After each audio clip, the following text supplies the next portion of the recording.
It's the beginning of 2024, and I don't know if I've done one like around an actor or something like that, but I was on YouTube late last year, right before the holidays, and I found this interview as a recommended video, and it was an interview with Peter Hyams, and it was from like 10 years ago.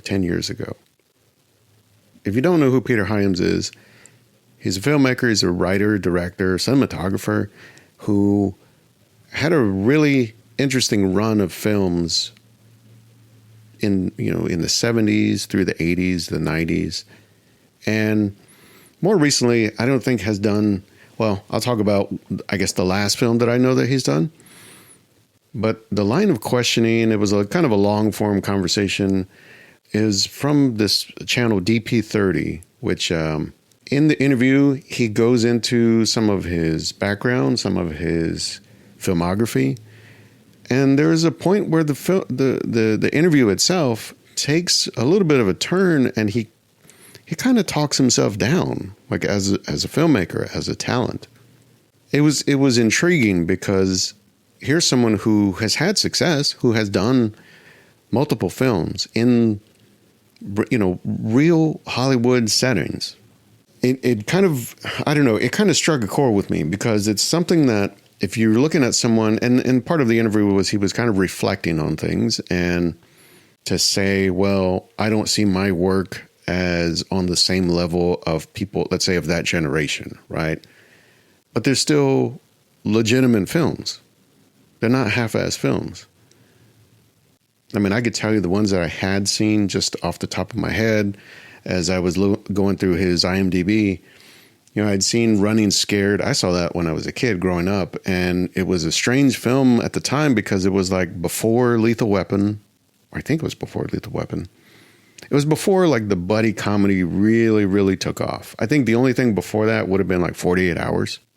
So that was and the cast. I mean, it was Billy Crystal and Gregory Hines. It was like a comedian and a dancer, and they're playing two like undercover cops, basically.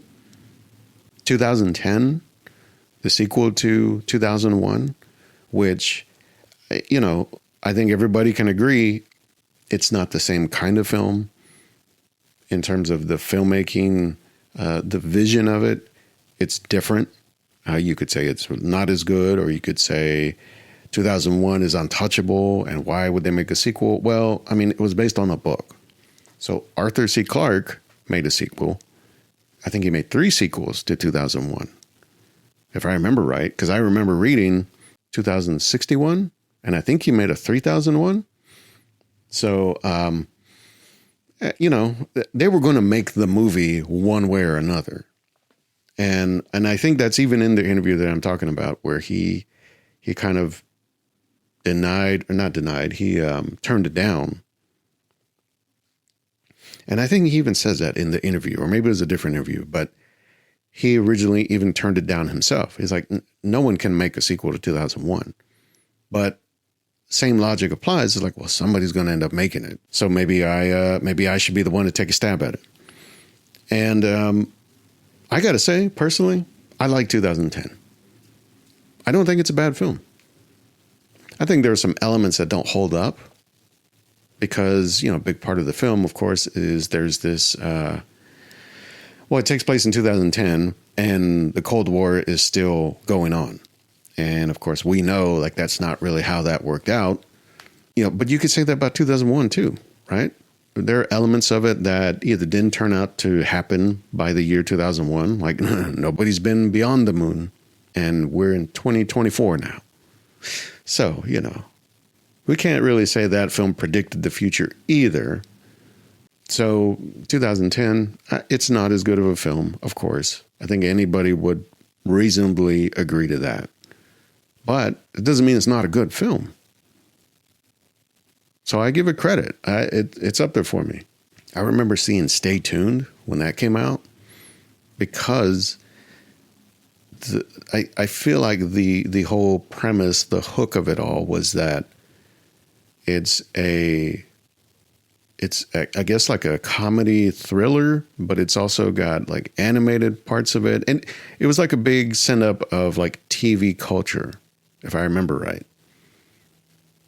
where these characters are kind of bouncing from sitcoms to cartoons to all these weird random situations that are like living in the universe of television itself. It's kind of a high concept thing when you think about it. The execution is not exactly, I don't know if it really finds the right tone, because I feel like it's kind of weird and scary, but also supposed to be funny and like absurd.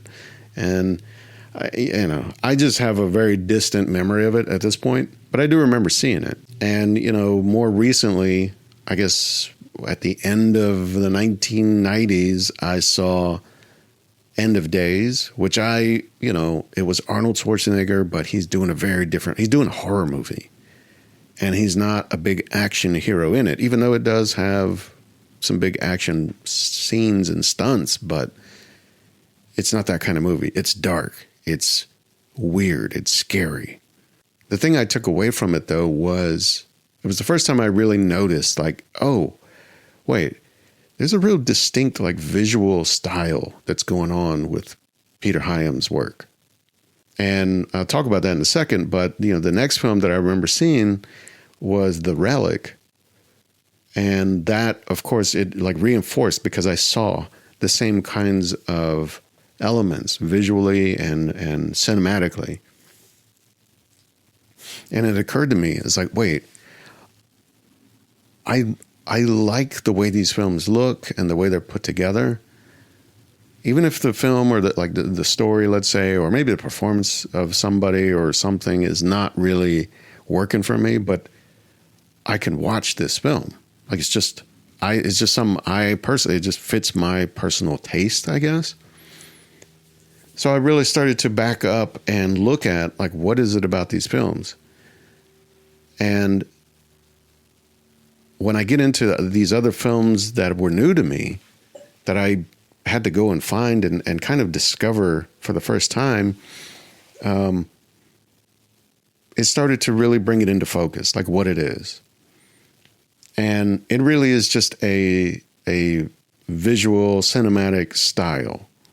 And for me, I guess because that was the era when I more or less like took notice and really started paying attention to films, I guess that's the thing that I'm kind of stuck with.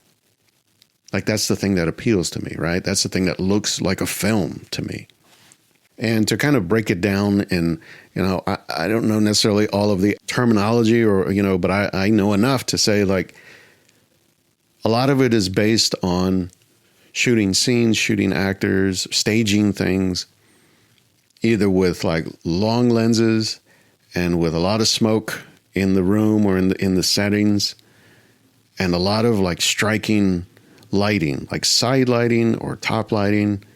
So it gives a real distinct profile. And a lot of times things are backlit. So you'll see actors or characters or subjects or whatever lit from behind. So you see silhouettes and only a hint of who they are. I mean, of all the films that I just mentioned that I've already seen, The Relic is probably the best and worst example because it goes so hard with that style that there are moments, there are whole scenes of that film where it's entirely too dark to really understand what is happening. And I'm sure that's by design. It's not an accident. But for me, it comes down to, well, if I can't understand what's happening as a viewer, as the audience, then that may not be the right approach. Because you are there as a filmmaker or as an actor or a writer, director, you're there to tell the story. And if the audience can't understand what's happening, you're not telling the story. You're just having things happen. So The Relic was one where I was able to kind of isolate what I like about it, like the style, but you can also see it's a double-edged sword, is like it can backfire. And then you get so lost in your vision of it that maybe it hurts being able to actually convey what's happening in the scene. to get across emotion, to get across thoughts, like the internal dialogue or that kind of thing that's happening for a performer, you've got to be able to see their face. And there are whole parts of the Relic where we can't see the actors' faces. And so, when I took a step back and said, all right, well, I'm starting to identify what I like about these films. Let me go back and look at some of these other films. And I didn't really realize that Peter Hyams' work goes back way further than I thought. I mean, I could remember Running Scared, but I think that was like mid-'80s, maybe like 85, 84, or maybe a little bit later. But that was my memory of it. So I thought, okay, well, maybe he's done like a film or two before that. Well, he'd done a lot of films before that. And the earliest one that I could find that I thought would be something I want to watch was a film called Busting. That was from 1974. First of all, it doesn't matter if it's 1974 or 2024. You're going to call your film Busting? No, don't do that. But it's from 1974. It's got a young or younger Elliot Gould. Robert Blake is in it. And it is clearly a film from the 70s. Like it is of that era. Everything from the style, the wardrobe, all that stuff, the background, the backdrop of the film.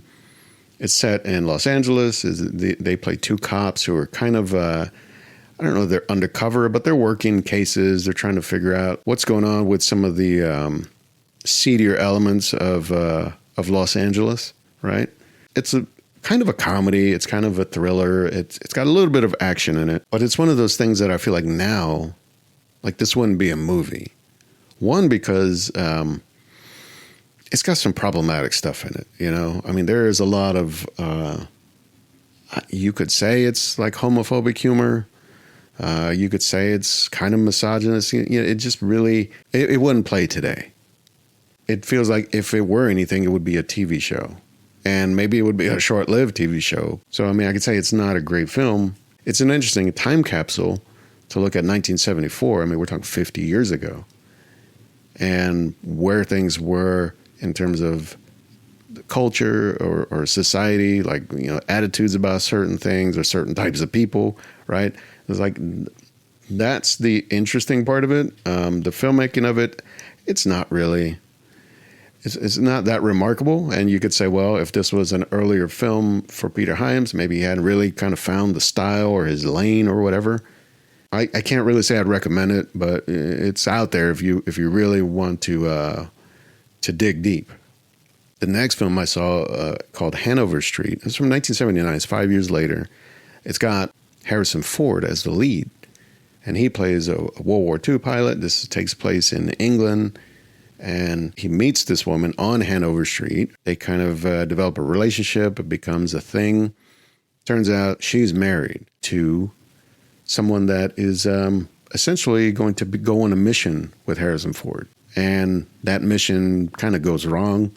And so it's one man trapped basically behind enemy lines and trying to survive with the husband of the woman that he's in love with. Whoa. There's a lot of room for drama in there. And it's interesting also with this film because it feels like it's of a different era. Like it came out in 1979. It doesn't feel like this is the way you would tell this story today. It doesn't even feel like this is the way you would tell this story in 1979.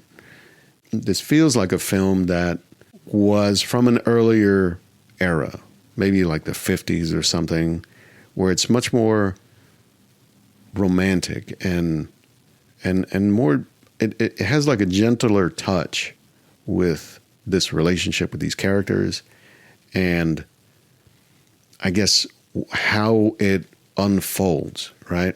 And I think the thing is that while it's a story that you feel like could have taken place or been told maybe 20 years earlier, the look of it is now, it feels more developed. It feels more like, I feel like this is really a good, interesting example of someone's singular vision becoming reality. And that's always interesting to me because you could have someone who has interesting stories, but maybe they don't have a distinct style. Or they have a very distinct style, but they don't generate their own stories. They don't really, or both of those, but they don't actually deal with the craft of building a shot, lighting a shot, right? Composing, like moving cameras, all that stuff. And you do have filmmakers out there that do that. This film, at least, the best I can kind of describe it, and it's kind of pulling from different things, but it's like if Ridley Scott made a World War II film, if he actually cared about Britain and or actual like romance. And that's not necessarily a slight. That's just kind of how things are. Like, it's that quality of filmmaking, like the vision of it, the style of it. But it's a very different kind of film. It feels like a film from an era that's bygone, you know? And it's not to say it's bad. It's just you have to kind of appreciate it on that level. Like, it's not a film. It's not a film that seems like it came out of 1979, or at least in my sense of it. It's a strange mix, and it's actually not a bad film. It moves a little too slow. I think the relationship between the characters, it takes a little too long to really kind of get going. And I'm sure that's intentional. Like, it's a very small, intimate portrait of these characters and their relationship. Okay. The film does get cooking, though, once we get into, I guess it's like the third act, when the two characters, it's Harrison Ford and Christopher Plummer, they're on the plane. They get shot down. They're stuck behind enemy lines. They're basically trying to survive amongst the Germans, and they disguise themselves as German soldiers, and they're trying to like kind of get out of there, make it back home. And by the resolution, it ends in a reasonable and logical way. I don't really want to tell you how it ends, but it makes sense. The next film I saw was a film that I've always wanted to see. It's been on my watch list forever. And I finally got around to it. It's Outland from 1981. But here's one that was in that range of, you know, late Bond era, I guess. I mean, Roger Moore had already taken over, I think. But here's a film that, here's Sean Connery, and it's a science fiction film. And I didn't know this because I haven't seen the other film yet, but it's also a take on High Noon, which is a classic Western, which, hey, it's coming up, okay? I'll get to it. So to see like, oh, this is a science fiction film with formerly James Bond, and it's in that wave of, you know, science fiction films, action films from like the late 70s, early 80s, something like Alien, even Star Wars to some degree. Some of those movies where they started to take on a certain kind of darkness and a grittiness, you know? Science fiction had gone from the really shiny and kind of sterile visions of like the 50s and 60s and even the early 70s. It started to take a turn, you know? And this feels like that type of aesthetic. And so then you work in this whole kind of classic Western story or structure to it. And it's an interesting experiment, let's say. And I like Sean Connery in the film. I think his character of the marshal, he's kind of the new sheriff in town. He kind of takes over, and he's investigating these sort of mysterious, kind of gruesome deaths, right, that are happening. It's like a mining colony on, where's it? It's like Io, right? Like one of the moons of Jupiter. You know, the one thing that it will strike you if you've never seen it before, or if you don't see a lot of films from this era, is like there's so much setup at the beginning. Like just it's not even the opening credits. It's like you just getting shots of the moon, the mining colony, the mining facility or whatever. And on every shot, on every cut, there's like a a chyron, like the text that comes up on the screen explaining, here's the year, here's the location, here's what's happening, here's what happened to get us here. Here, it's like, all right, man. I mean, you just tell me half the movie right now in the first 3 minutes. Like it's a thing. Like it's a thing that happened in a lot of films of that time. It doesn't really happen as much because I think people kind of wore it out, I mean, even Alien does it, right? So this was, so there's two things about the film, right? There's a lot in it that is really interesting in terms of the conceptual execution of it, I guess. I mean, if that makes sense. It's like there are things here that are impossible, but they're pulled off in a really interesting way. And it kind of works for the story, like in terms of the location and how we stage some of these scenes and the action and stuff. But at the same time, there are things about it that those same things, they don't really hold up, like they look pretty aged at this point. And, I mean, so Sean Connery, he's Marshall O'Neill. He's kind of torn between the duty that he's there to be kind of the marshal, the person who's overseeing, like enforcing the law or whatever, versus, he wants to be with his family, which is not there with him. So he's kind of torn between his duty and spending time with his family, being a father, being a husband. And it wasn't really an element of the story I thought was going to be that important, other than something's pulling him away from what he's supposed to do right now. But it does become a thing. I mean, there's Frances Sternhagen is in this film and is such a unique presence because she's a scientist. I think she's like a scientist, right? That is helping with his investigation, but she's not afraid to take shots at him and to tell him like it is and to shoot him straight, And it's a little bit of a tenuous kind of dynamic that they have to have because they have to work together for this. And it's not that she doesn't like him. It's just that that's just her personality, right? And so there's a really interesting like way that they kind of go at each other.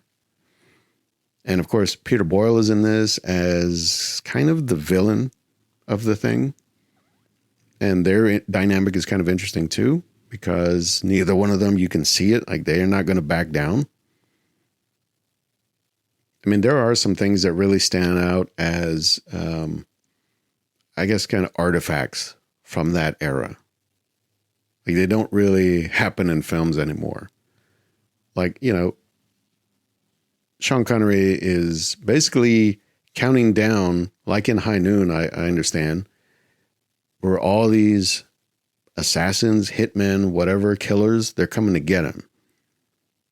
And when that does happen at the end of the film or towards the end of the film, they show up in a really strange way.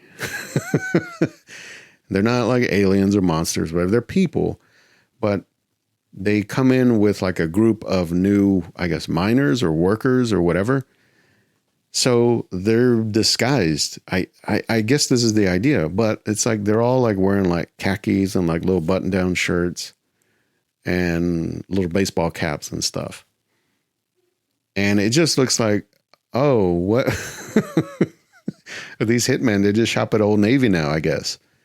It's such a weird thing because one is because you wouldn't see it work that way in a film now, or maybe in a more typical film. Like, and it's something that honestly, it's I like seeing it because I feel like anytime you introduce a villain or a bad guy, whether it's like a henchman or whatever in a film, typically they kind of give themselves away, don't they? Like if you've ever watched, I mean, even like a classic, like something like Die Hard. Hans Gruber looks like a businessman. Okay. He looks slick. He looks smart. He looks, I don't know, fashionable, whatever. He looks austere. But when you see some of the other guys that roll in with him, you're like, I don't know. You guys don't look like businessmen. You guys don't look like you're supposed to be here right now. You look like you're here for trouble. And like, that's a very mild example, but there are some where some films you can see like it's a dead giveaway. And of course, I understand it's a visual medium. You have to convey without words necessarily, here's the bad guy. But in this film, I thought it was actually refreshing to be like, oh, wait, the bad guys look like everybody else and everybody else looks boring. So it was amusing. And yet at the same time, of course, it kind of goes against what you're programmed to understand or expect.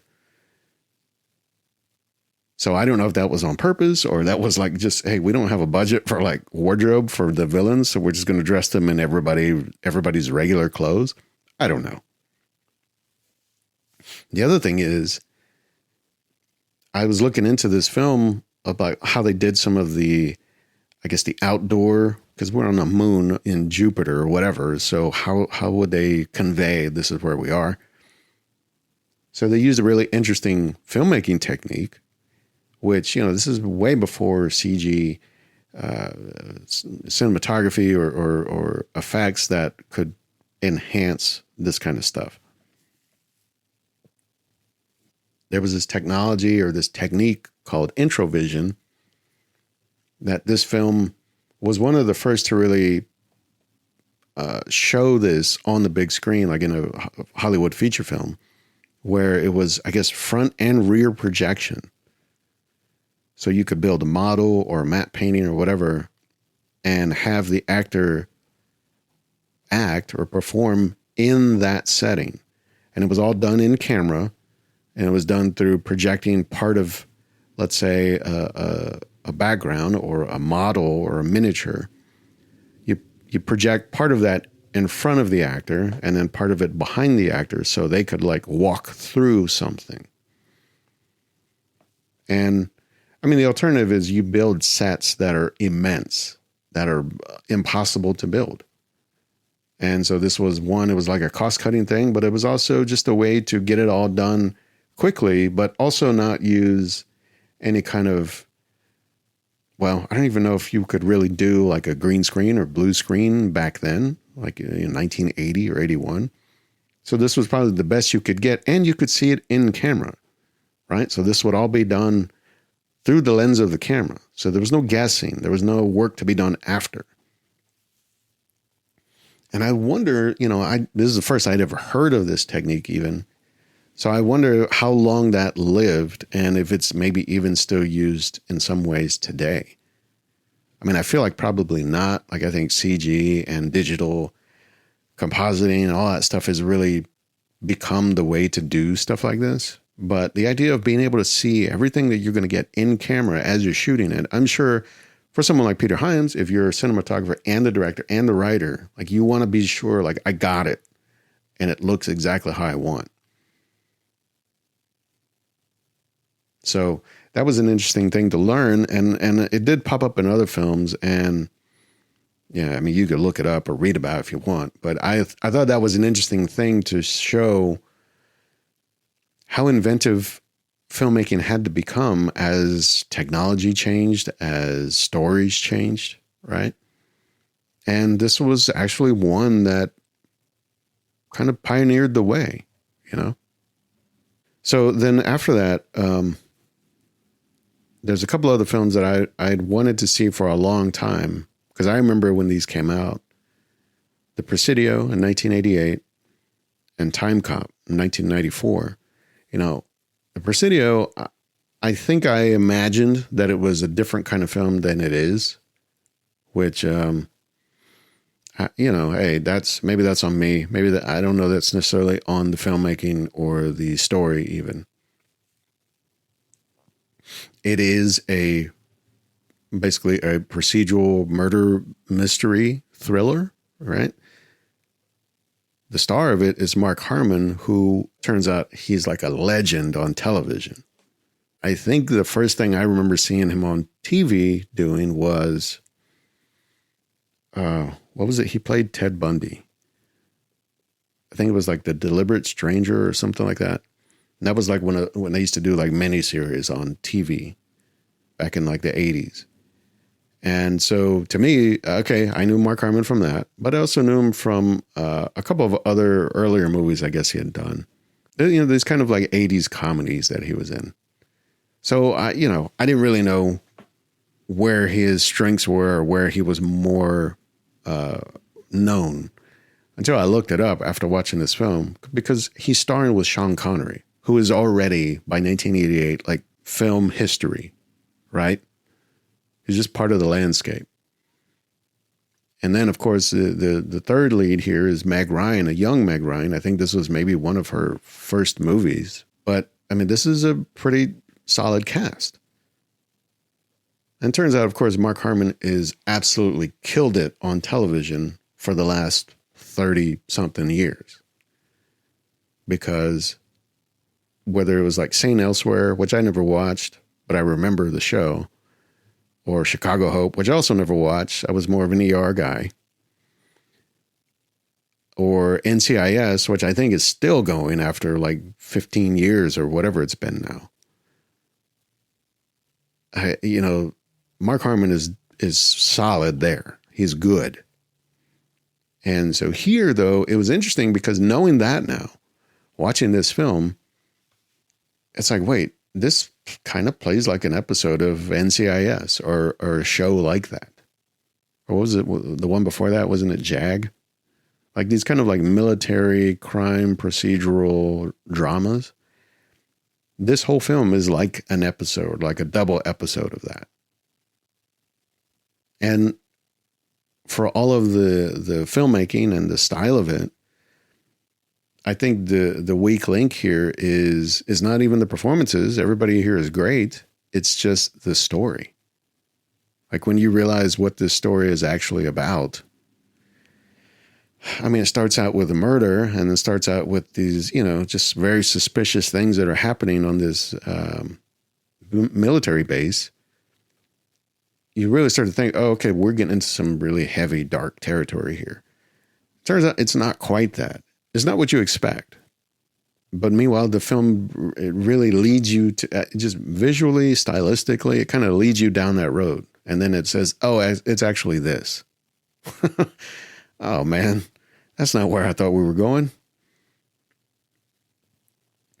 I'll tell you a couple of interesting things here is, Meg Ryan is in this film and it's a very different look for Meg Ryan.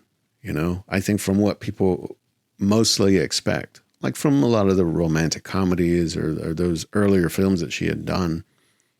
This was one that, looking at it now, it kind of stands out as like, oh yeah, she's kind of aggressive.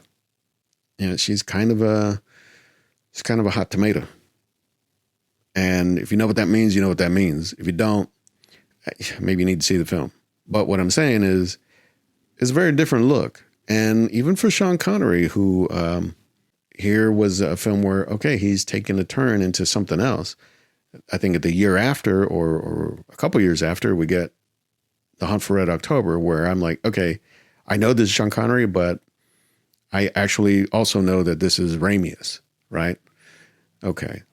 Well, this is a film that is somewhere in that middle ground. And there's a couple of interesting things here. Is he's got some real heavy, like emotional beats here, because he's not just a character trying to solve this case or whatever, but he's also kind of in conflict with Mark Harmon. His daughter is Meg Ryan, which I don't know how that works, but he's also a concerned father, all that stuff. And I mean, man, there's even a scene where they get into an argument and he raises his hand at her. And look, if you know anything about Sean Connery, bro, that's not a look you want to have in your film in the late 80s. Because it is a thing that in an interview in, I think, the late 60s somewhere, he said, yeah, it's fine. If you need to, put hands on somebody, especially a woman, it's okay. And then he doubled down in the 80s before this film came out with, I think it was Barbara Walters, right? Where he just like, yeah, no, I still agree with that. Whoa. And then to a year or a couple years later, make a film where you do that. Oh, come on, man. It's not a good idea. Like, you could have easily talked Peter Hyams or whoever out of like, do I really need to go that far with this character, with this scene? So, I feel like, well, look, you believe what you believe, I guess. And that's where it shows up. So, those are a couple things I feel like they go a little bit against what you might think. I don't know if they necessarily make the film any better or worse. It's interesting things that I saw that at the time, maybe it wouldn't have quite connected so easily. So I don't know. I don't know. I'd really recommend it, honestly. It's like you could probably watch an episode of a pretty solid police procedural these days, and you'd get about as much entertainment out of it. And you'd probably actually be more satisfied by the ending, The other film here, Timecop, 1994, which I never saw, but a friend of mine, one of my best friends that I has since passed away, but for a long time, this was his film. Like, he talked this film up so much, and I really understand it. I just didn't really. I didn't get Van Damme, and I honestly don't. I still don't think I do. I mean, even the one film that I think I probably would want to watch again that he's been in is Hard Target, and it's not because of him. It's because of John Woo. So here, watching this film, I thought, all right, well, I got to put that aside. Let me just kind of get into what this is about. Like, what's the story? What's the whole premise here? And I got to tell you, I mean, that is actually the best part of this film.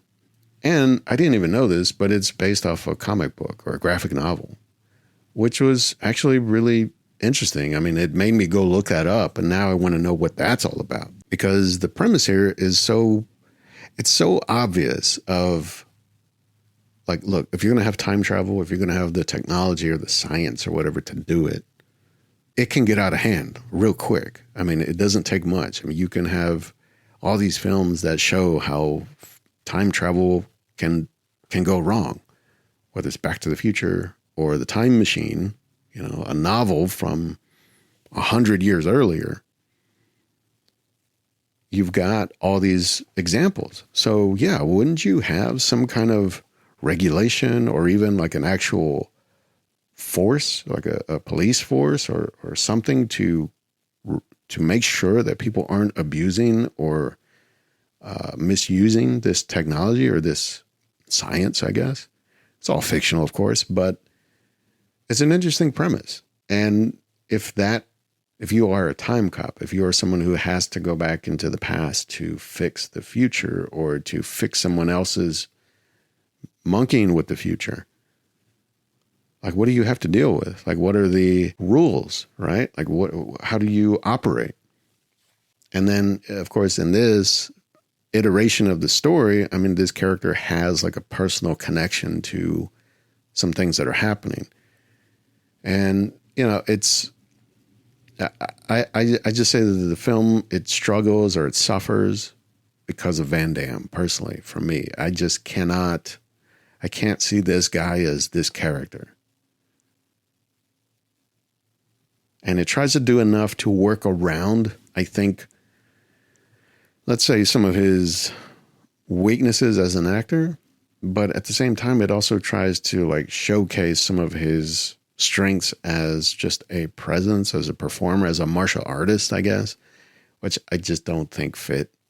Like, it totally feels like this guy was shoehorned into this movie because he was a hot talent at the time, and people were going to pay to see him, so put him in this. But come on, it's got to be a good match. And I just don't feel like this is the right match. The only thing also that I'll say is that some of its ideas of what the future would be, because it's set in 2004, and the character has to go back to 1994, which is when the film was actually made. So they have to kind of project out. You know, it would almost made sense if it were like, if the premise of the film was instead, hey, it's 1994, we're going to jump back to 1984. That might have been more interesting because you can at least have like a real, you have a more cohesive vision of what the film should look like because you know what 1994 looks like and you know what 10 years ago looks like. But going the other way, where you set the film 10 years in the future and then jump back to today, I think that always gets you in trouble in one way or another, because you're having to project, you're having to like imagine things that will be.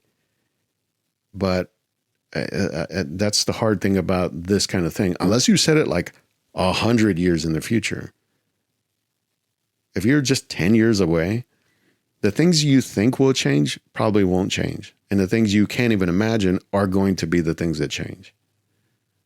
That's just how it works out, you know? I mean, 1994 to 2004, think about those things. If you were around in that time, like if you remember those years, those 10 years, like how much were things different? And like in 1994, I don't know anybody at that time who had a cell phone. In 2004, only 10 years later, everybody had a cell phone. Whether you had a flip phone or one of those bricks or a BlackBerry or whatever, you had one. And the iPhones weren't out yet. But imagine 10 years later, 2014, everybody has an iPhone pretty much, right? Or a smartphone at least. So that's how fast that kind of thing could change. But here in this movie in 2004, people are still using payphones and regular phones.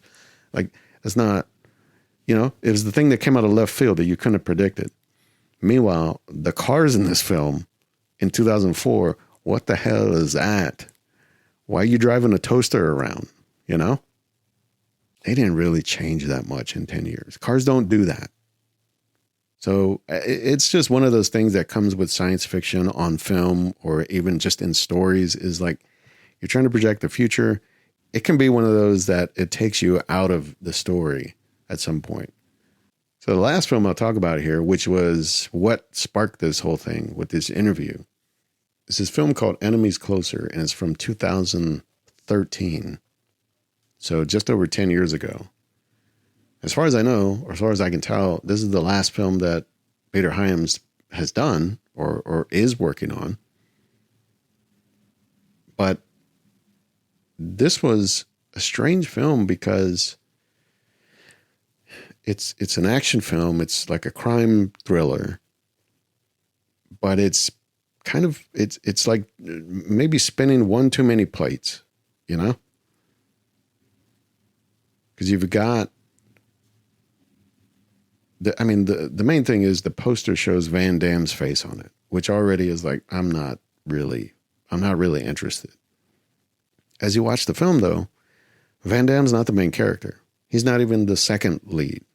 He's the villain of the film. But it's really about these two characters. Tom Everett Scott, he plays he's like a park ranger. He's like living out in the wilderness, isolated, kind of off on his own. And he has this run-in with Orlando Jones, who is a guy that's basically looking to settle some scores, right? They've got some history with, I think it's like Orlando Jones, his character's brother or something like that. There's some beef there, right? So you got these two guys that are kind of trying to figure this out and they're, you know, butting heads. Van Damme comes in as this, I guess, enforcer for like a drug cartel or whatever. They're looking for a lost shipment. They got lost in this park or this area where all this is happening. So you've got these two guys that don't like each other. They got beef with each other. And yet they got to kind of pair up and work together to get away from these drug dealers. And I mean, I guess that's the whole idea with the title, right? It's like, you know, these guys aren't friends. They're enemies, but they're better than the other people that are chasing them. Okay. There's so much about this film, though, that feels, whether it's the acting, the writing, It's just not up to par. Even the filmmaking, some of the visual style of it doesn't feel like this is in line with any of the other films that I've talked about here. Like, it just has a very, I want to say maybe a more contemporary style to it, but it also feels loose. It doesn't feel so crafted, you know? So I don't really know I don't really have much good to say about the film. And, I don't know if it's one of those things where it was like a favor was done for a favor, or it feels like there's not a lot of heart in the film. And that sucks to say, But I wonder if that's where we get back to this interview, that it seems like maybe, here's the thing. It's interesting that you have someone who is experienced and skilled and has vision, has talent. And for whatever reason, success doesn't come the way maybe you think or expect it would, right? I mean, it happens for all of us. You try to do your job, you try to learn, you try to be, a good person and all that. And sometimes you hit a ceiling, It's interesting because it's the first time I'd seen a filmmaker that I recognized by name and by their work really talk themselves down. And part of it is kind of hard to watch, because I don't like to see that. Like, it feels very discouraging. But at the same time, it's like, well, maybe there's other reasons, maybe there's other things. And I got to say, I mean, this film, Enemies Closer, it doesn't sway me in any other direction, It's like, okay, this wasn't a great film. But he's done other good films. And he's got a very distinct style, which, look, that's the other thing too, is I feel like, well, this style is not so distinct that he's the only one that does films this way. Like, I think it's just a matter of technique, and anybody can copy technique, right? Or I don't say copy, but anybody can find the same technique by, maybe they're all influenced by a similar thing in the past or another artist, right? And so, I mean, you can see, like, if you go to cinematographers or filmmakers that have done work throughout this era, whether it's someone like Owen Roizman or Jeff Kimball, who did like a lot of Tony Scott work. Some of John McTiernan's films kind of have a similar style. I think he does a lot more camera movement, but, I mean, you can get lost in the weeds of like, well, who's really on whose style, I don't think it's one person that really set the tone and then everybody else just kind of copied it. I don't think it works that way. I think it is more of a trend, I guess. But if a trend gets so pervasive, then it is like, this is the way you make a film. This is what films look like. You could say that about films from the 40s and 50s. Like, they all kind of look a certain way. And when you see one that looks different, something like a Citizen Kane or whatever, where you're like, wait, what? That doesn't look like all those movies from that period. Or even today, you got films that look a certain way, especially with the whole superhero wave, where you expect films have to look this way to look like a film, And I've seen several. I probably talked about several here now at this point on Film Streak. It's strange to see a film that it's like kind of like plucked out of time, even though it's made today or modern day or whatever. But it looks like it was from a different time. Maybe the one that just comes to mind right away is something like X, right? Which is just made, a year, 2 years ago, whatever. But it looks like it was from the late 70s or early 80s. So I don't know. It was a real interesting kind of journey to go down this road and look at Peter Hyams and his work and try to understand maybe the intentions and the types of stories and like the ideas he was trying to get across, but also like to just enjoy this visual palette that he builds with all of his films. Like I gotta say, like some of these films I didn't really care for. I didn't find the stories or maybe some of the performances that good. But Hanover Street, I love the way the film looked. It's a beautiful looking film. Outland, I mean, there's some of the visual effects that don't really age so well, but otherwise, I mean, it looks great. Even Timecop, which is a film that I'm not crazy about Van Damme and his work in it, but the premise, the look of the film, even some of this, it's got some early CG effects in it. They don't age so well, but I think the intention is good, that like we're trying to convey things that you can't do practically, right? Okay, got it. All great looking films. And, you know, the ones I mentioned before, 2010, Running Scared. I mean, even End of Days. Oh, you know what? That's one I forgot to mention. Capricorn 1. That's one that the premise is so amazing for that film. It's such a unique take on, I don't know, science fiction or really not even science fiction. I mean, it's got elements of science fiction in it. If you've never seen it, it's about a mission to Mars, like the first manned mission to Mars. But at the last minute, they discover it's not going to be safe, or the astronauts would be in danger. So they've built it up so much, they have to do the mission, but they're not going to risk these guys' lives. So they pull them aside right at the last second, and they basically launch the thing, send it to space. But the guys stay on Earth and they fake the whole Mars landing. And of course, these guys, they're like, hey, we signed up to actually go to Mars. We didn't sign up to do this bullshit. So they break out, they go on the run. And then the government is like trying to find these guys because we can't let the secret get out now that we actually faked this worldwide event. And then it becomes a kind of a chase thriller, you know? And it's like, that's not even at all what I thought this film was, but it works. Now, some of the action in it is kind of dated.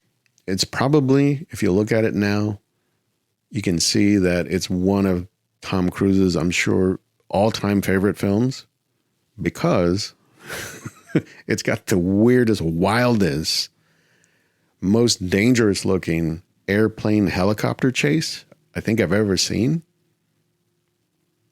And I say that because like that's Tom Cruise's whole bag now. It's like, you know, I get in airplanes and I do wild shit with them, or I get in helicopters and I go, you know, crazy. This film in 1977 or something like that, when Capricorn 1 came out, it did it. And it did it for real. And it did it in a way that honestly kind of looks real irresponsible, you know? Now, it's all, of course, planned and practiced and staged and all that, but it looks wild. So, you know, look, if there's one that I forgot to mention earlier, but there's one to watch that has a really great premise, has some pretty interesting acting. I got to tell you, it has OJ in it, but otherwise, I mean, the whole premise of it is pretty strong, I think. And I'm surprised, you know, this is one that I'm surprised they haven't tried to remake yet. Because I feel like that premise is so strong, and I'm sure there's going to be a point here where it's going to become relevant again. You know, as they talk about now today, like the idea of going back to space, going back to the moon, or going to Mars at some point, right? Like, I feel like this story is going to come back around. It's going to get remade. I've got money on it. And of course, now with the technology and filmmaking that you can do, is like you could probably really sell a lot of this a lot better. Where it could be convincing, like, oh yeah, they could actually fake this whole thing. I mean, people already believe that about the moon landing, right? Like, we didn't actually do that. That was all fake and all that. So like, imagine like 10, 20 years from now, they show like how we could fake it. And it looks like, or it looks better than what might actually really happen, right? Anyway, that's Capricorn 1. I had seen that film. I'm not counting that necessarily, but that was one that I forgot to mention. That's a pretty interesting film. So anyway, I just wanted to go down this road for a little bit. This is probably going to be a much longer episode than normal, but if you want to find shorter episodes or stuff about newer films, maybe, if you're here at filmstreak.com, then you're at the right place. If you're not at filmstreak.com, that's where you got to go. And, you know, I haven't mentioned in a while, but I just want to remind you, if you listen to this and you're like, well, I don't remember what film was that or when did I talk about that film? I have all of these. I'm keeping track of them all. On IMDb, I have a list. And if you go to filmstreak.com, you can find a link to that list where you can find these for yourself. You can rate them or add them to your list, right? As for me, it's just for me to kind of keep track and remember, like, when did I watch this, or, you know, what did I rate it or whatever. And so if you find it handy, good. Go do that. Go check it out. So in the meantime, you know what it is. It's January. It's a new year. Go watch something new.